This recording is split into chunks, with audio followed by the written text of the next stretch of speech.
Matapos mawala noon ng prangkisa ang ABS-CBN Regional Show, magbabalik na. May bagong programa na ilulunsad ngayong 2025 ang ABS-CBN Regional na may pamagat na Bisaya Ni, isang Cebuano magazine show hosted by MOR DJ Jackie G at former MAG TV host Jonathan Simafranca. Ito ang inanunsyo sa Kapamilya Caravan sa Cebu. Nakatakda ng ipalabas ang nasabing programa sa A to Z at iba pang platform.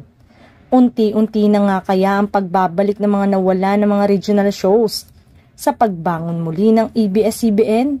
Hudyat na kaya ito na muling pagbabalik sa ere ng Kapamilya Network.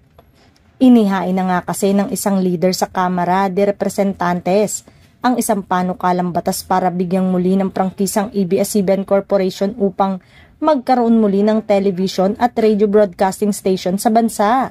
Bagamat hindi raw aware ang ABS-CBN sa nabanggit na bill, subalit nagpapasalamat daw sila sa mambabatas. Pinasalamatan din nila ang 5 pang mga mambabatas na naghain ng katulad ng bill sa Kamara na nauna kay Salceda. Ito ay si Representative Gabriel Bordado Jr., Arlene Brosas, Franz Castro, Raul Manuel, Johnny Pimentel at Rufus Rodriguez.